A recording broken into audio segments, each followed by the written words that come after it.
طبعا ما صليتش العشاء.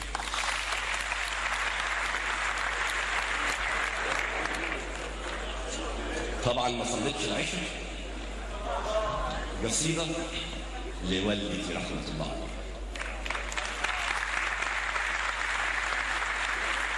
اللهم اغفر لها وارحمها واعف عنها. عشان بس الجرايد اتكلمت كتير في قصيدة طبعا ما صليتش العشاء، وطلعوها ضد السيسي وطلعوها ضد مش عارف. قصيدة الوالدة. القصيدة 5 مشاهد ب5 تواريخ. المشهد الأول يوم السبت، أول سبت من العام الدراسي سنة 81 82. السبت الأول من العام الدراسي سنة 81 82. طبعا ما صليتش العشاء. كانت ككل نخيل بلدتنا تطل علي من أعلى سماء، وأنا أجمع لعبتي سرا وأعيد تشكيل البناء. وقد اصطففنا في طابور الصبح ألهان الغناء. في الطابق العلوي وقفت هيبة كفنار بحر يرتدي زي النساء، وتراقب الطابور في صمت وحزم بارعين، فتستقيم ظهورنا يعلو الهتاف تحية العلم المرفرف في الفناء. بإشارة منها يقود مدرس الألعاب ذو الصوت الجهور الصف نحو فصولنا، وبنظرة منها يدق العامل الجرس ابتداء الحصة الأولى. من أين يأتي كل هذا الحزم في نظراتها، وأنا أراها كل ليل تطفئ الأنوار من حولي وتصنع خيمة من حبها، وتحيك دفء حنانها فوقي غطاء. وعلام يخشون الأساتذة الكبار وجودها، يعدلون من هندامهم ويراقبون الصف عند مرورها. أنا لا أراها مثله، ما زلت لم أفهم حقيقة كونها أمي وناظرة بمدرستي. فأنا كطفل لا أفرق بين أحداث الصباح وبين أحداث المساء، لكنني ما زلت أذكر جيدا غضبي وضجري كل ليل حين يغلبني النعاس، تهزني وتتهمني دائما أني نمت، أني سهيت عن العشاء. وقد سهت هي أنها ما تزال على يديها من وضوء أثار الماء بعدما صليت يا أم العشاء.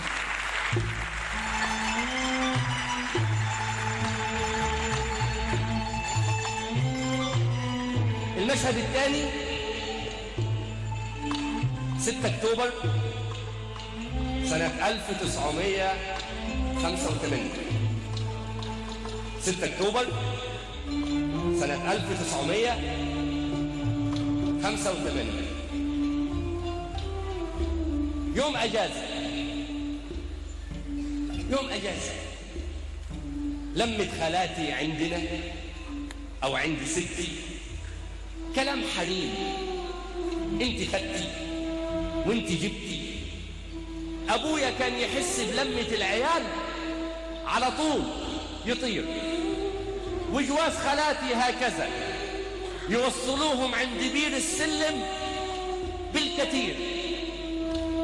معرفش ليه بيقولوا على باب العمارة إنه بير. المهم عيال خالاتي يجولنا بدري، عيال خالاتي يجولنا بدري، وابويا ينزل وانا الكبير. انا اللي اقول مين اللي يوقف، وانا اللي اقول مين اللي يلعب، وانا اللي اقول مين اللي ياكل، وانا اللي اقول مين اللي يشرب. كنت اكبرهم وهم عيال يا عين صغيرين. انا كنت ارخم طفل عنده 10 سنين.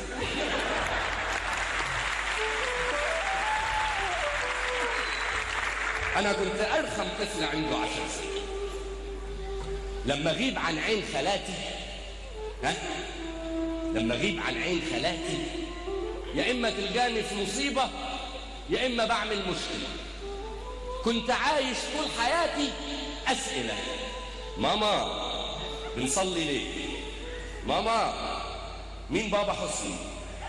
ماما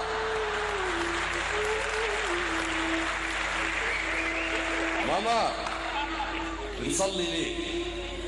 ماما مين بابا حسني؟ ماما يعني ايه عابر سبيل؟ ماما يعني ايه راجل اصيل؟ عيل فصيل، عيل فصيل. كنت بسأل أسئلة ولا ليها رد ولا ليها عازة.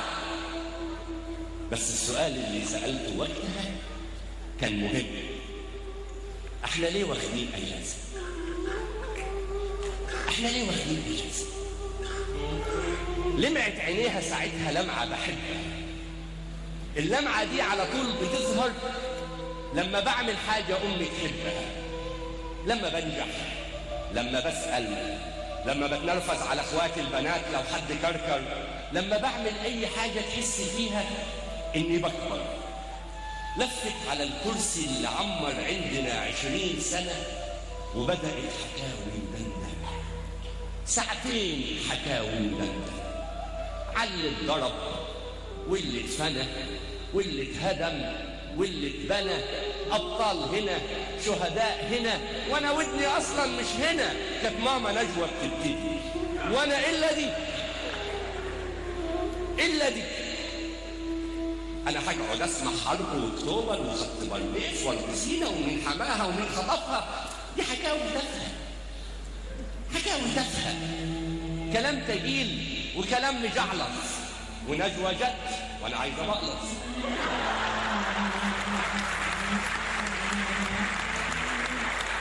هربت من نص الكلام، لكني فاكر. أنا كنت عيل صحيح، لكني فاهم الكلام من أوله ولحد آخر. إن إسرائيل سرقت سلامي، وإن إسرائيل قتلت عمامي، وإننا زي النهاردة خدنا طارنا، داقوا نارنا، عرفوا طعم جند مصر في المعارك، وإن سوريا والجزائر والعراق والخليج وكله شارك، وإننا بعد ما فزنا بعد ما شافوا وحدتنا بتوسع نفوذنا وعلمنا بيرفرف عليهم تحت عيننا، دبوا نار الفرقة بيننا. كنت عيل بس فاكر، كنت بلعب بس شاطر، كنت بحضر ماما نجوى وبابا ماجد، كنت انام احلم بجنجر واني هكبر ابقى مارد يجمع العرب اللي تايهين صف واحد وابقى قائد.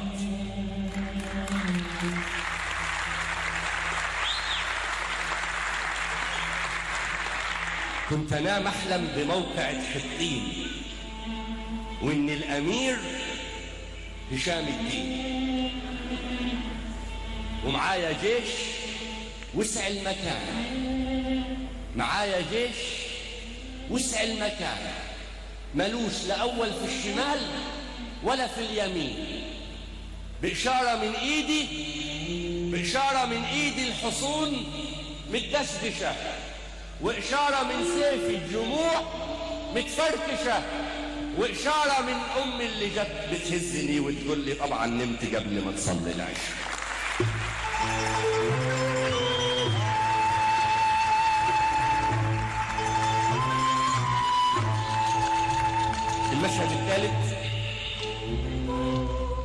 المشهد الثالث 1 أكتوبر سنة 1989. 1 أكتوبر سنة 1989. مين يا اخويا؟ عيد ميلادك، عيد ميلادك. والله خلفت وعلفت، وانت اطول مني عايز عيد ميلاد. امشي ياد، في اعدادية ولسه بتفكر يا شحط في عيد ميلاد. روح لابوك، روح لابوك، كلمه في الشغل، قل له وانت جاي عدي هات لي نفاخة.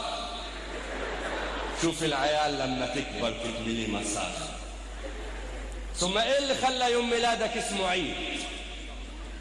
ها؟ ايه اللي خلى يوم ميلادك اسمه عيد؟ يكشي فاكر يوم ميلادك اختفت نار المجوس، ولا حد قال لك ان لقينا يومها شوال فلوس؟ ده احنا كان العيش يا دوبك والغموس، كنا مش لاقيين نجيب لك بابنتين.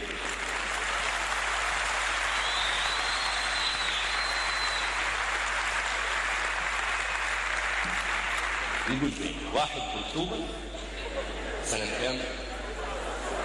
1909. مين يا نظر؟ عيد ميلادك.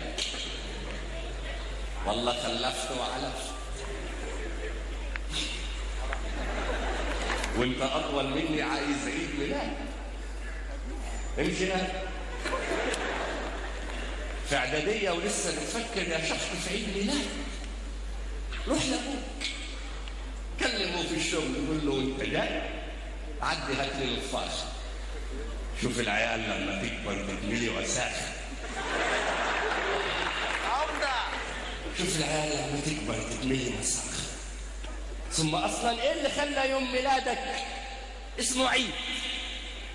يكشي فاكر يوم ميلادك اختفت نار المجوس، ولا حد قال لك ان لقينا يومها شوال فلوس؟ ده احنا كان العيش يا دوبك والغموس، كنا مش لاقيين نجيب لك هدمتين.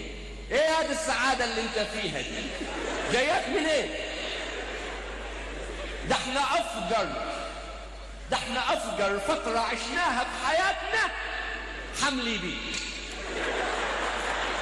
احنا افجر فترة عشناها بحياتنا حملي بيك. كانت البلد ولا فيها زيت ولا فيها سكر، البلد كلها، والجو بيننا وبين كل العرب كان شامي وعكر، والسادات كان كل يوم شدوا الحزام شدوا الحزام. السادات كان كل يوم شدوا الحزام شدوا الحزام. انتوا هتحبسونا.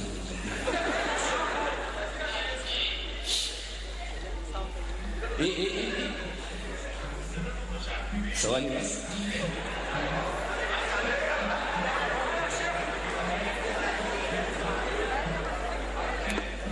ايش؟ والسادات كان كل يوم شدوا الحزام شدوا الحزام. والاعارات اللي كانت في الخليج رجعوا لنا تاني.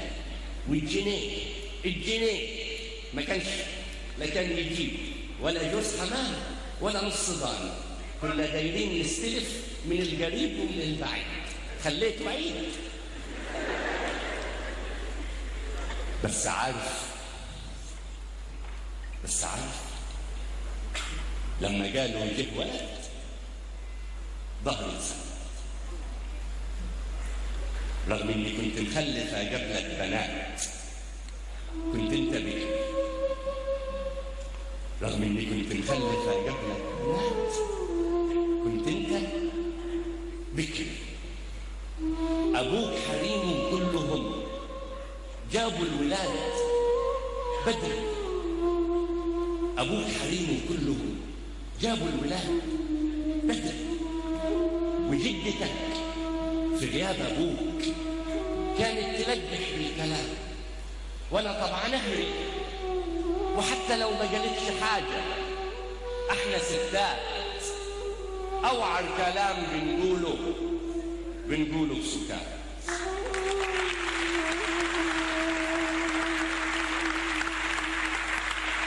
ما كانش ابوك يعرف يا ولدي إنهم سموني بينهم أم البنات، وما كنتش أعرف حظي الأخبر، وإن خلفة الولاد هتجيب لي نط عايز عيد ميلاد. اسمع يا ولد، اسمع وركز في الكلام. النبي عليه الصلاة والسلام كان يحتفل بعيد ميلاده زيك كمان. ازاي؟ بالصيام. بالصيام. يعني انت بكره تجيني صايم، مش عيد ميلادك؟ يعني انت بكره تجيني صايم. عيد ميلادك يعني تقوى، مش جاتوه وباتوه وعزايم. ولا قول لابوك على الدرجتين اللي نقصوا في التاريخ. اقول لابوك على الدرجتين اللي نقصوا في التاريخ. عايز تعلق نصفات اجيب لك النفي.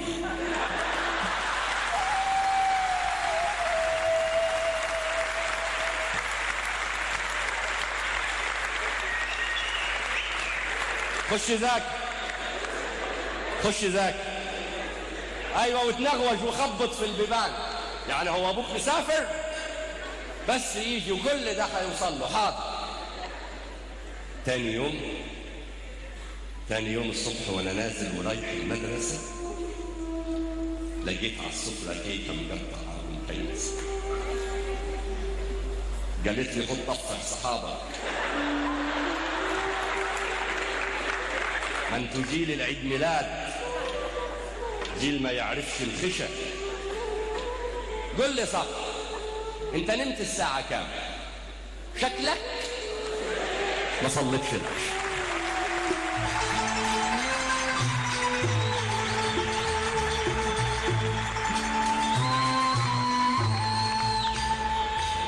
المشهد الثالث الرابع أنا آسف، أنا لسه بحفظ القصيدة. أنا آسف.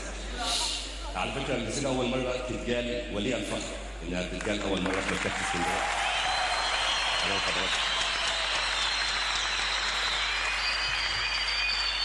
أنا حتى الكلام اللي بقوله لكم ده معظمه هيتشال وهيتحط غيره يعني.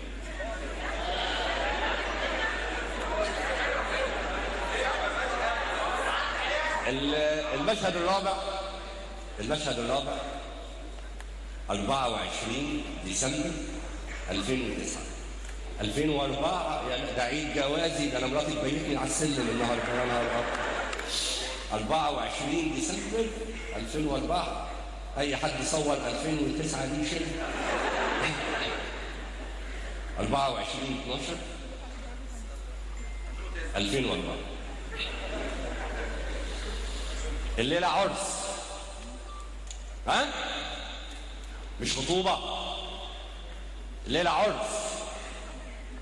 مش كله رقص رقص رقص والبس فانيلتك مقلوبه. الليله عرس مش خطوبه. مش كله رقص والبس فانيلتك مقلوبه. وما تطلعش حد تاني شقتك. مفتاح حماتك تاخده وانت في سكتك. واندهلي ود اختك يغير صندوقين. حسن سالني على السجاير وقلت له ما عرفش فين. كلمت خالك. اخر مكالمه قالوا لي وصلوا المنيا، خلي بالك. بعت حد على المحطه. طب بص بقى، انا كنت ناوي الليله اعشيكم ببط، بس بصراحه لقيت حماتك جايبه اكل اسبوعين. افترى وفرتيك فلوس وهتاخدوا عين. قلت اشيلها لك في الفريزر عندي حبتين. حلوه بدلتك عليك، ما شاء الله. بدر هل ضيق شبه ابوك، بس انت فين؟ هو ابوك كان حد زيه؟ عارف يا ولد، الواحده فينا بتبقى فاكره يوم ما بيتجوز بلدها بتبقى فرحه، والحمايم تبقى سرحه، والجناين تبقى قرحه. فين يا ولد؟ ليا اسبوع شيل وحط وسلب بط، حتى ولا غيرت طرحه. جوازات البنات كانت اسهل. البنات جوازاتهم اسهل. على الاقل كنت وسط عيلتنا جيب لي كنت لاقي اللي يساعدني، اللي يلافيني، اللي يجاوب لي. كان نفسي اجوزك هناك واتباهى بيك، كان نفسي اجوزك هناك واتباهى بيك، وكلهم يجوا الفرح ويباركوا لي. بس انت طفشان من زمان، انت طفشان من زمان وملكش صحبه. زي جدك الكبير كان غاوي غربه، كان يختفي شهرين ثلاثه، لا كان يقول بلاده فين ولا كنا نعرف خط سيره. لف ارض الله بطولها وعرضها، ولان ستك ست صارت عرضها، ربك ما بهدلهاش، ما خدش روح الا في سرير. اصل يا ابني اصعب حاجه من الست بتبقى تايهه عن راجلها. اصعب حاجه من الست تبقى تايهه عن راجلها. المرض والفكر والاحزان في جيلها. اسمع يا ولدي، اوحش لحظه هتعيشها في حياتك لو بعدت عن مراتك. البعاد يا ولدي مش في المكان، البعاد لو جت في حضنك وانت بخلان بالحنان.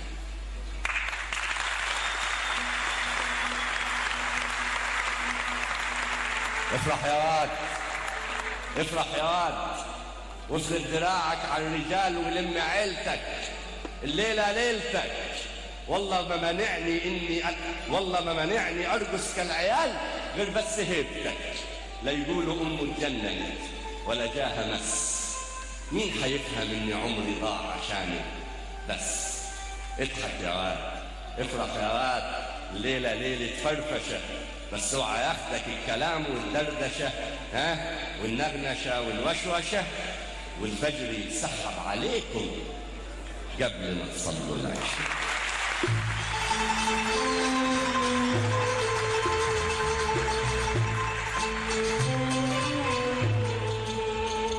المشهد الخامس 25 مارس 2009.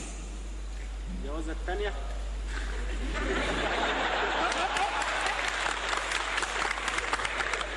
طب انت بذمتك اللي يتجوز مرة يعملها تاني؟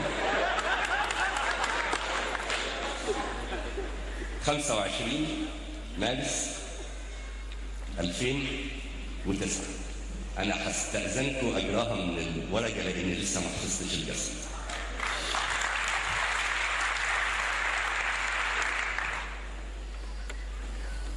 كل الدكاترة قالوا خير، ما عندناش ولا اي حاجة.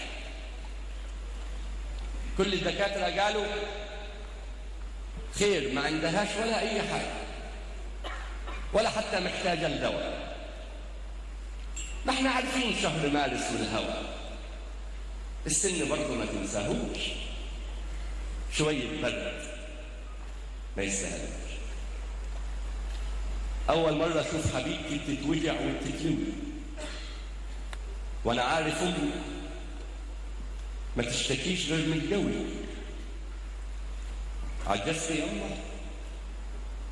عجزت يما وشاف جريدك، ده أنت لسه ما صحيش الجديد.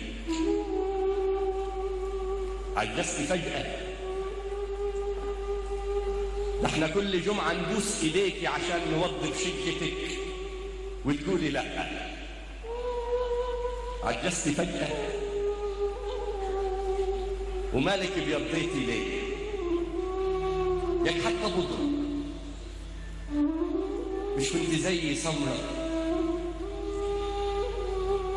الدكاترة بيحكوا حاجة، الدكاترة مش بيحكوا حاجة بينا، وانا قلبي متوغوش وحاسس ان امي فيها جنين. لأول مرة أحس دماغي بيشكل وتفكيري بيعمل صوت. ما صدقتش ولا تخيلت وأنا واقف في ساعتي إنه الموت. رسمت الضحكة بزيادة، رسمت الضحكة بزيادة. دخلت عليها عرفاني أنا الكذاب كالعادة، ومين يكفشني غير أمي؟ مين يكفشني غير أمي اللي عجناني وخبزاني وخالعة بيدها أسناني؟ فعرفت بس من عيني إنها شهادة، وشهدت يجي 100 مرة.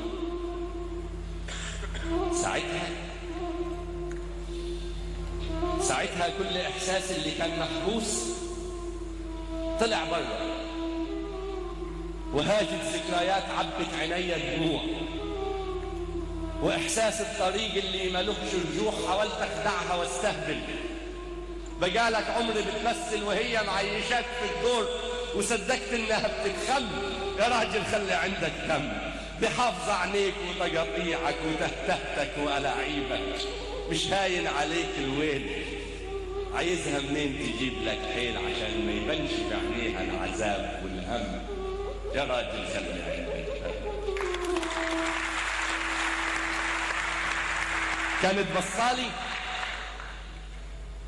كانت بصالي في عينيها السنين بتفوت، وجوايا كلام من كتره عدى السكوت.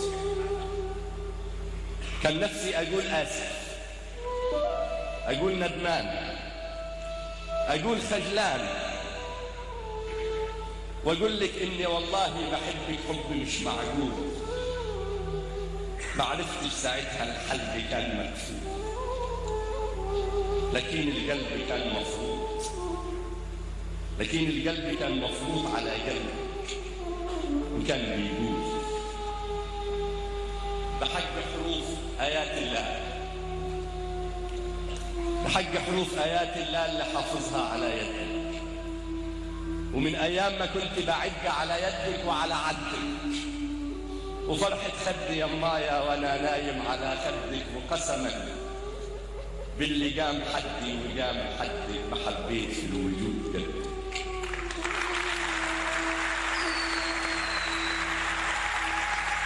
جاي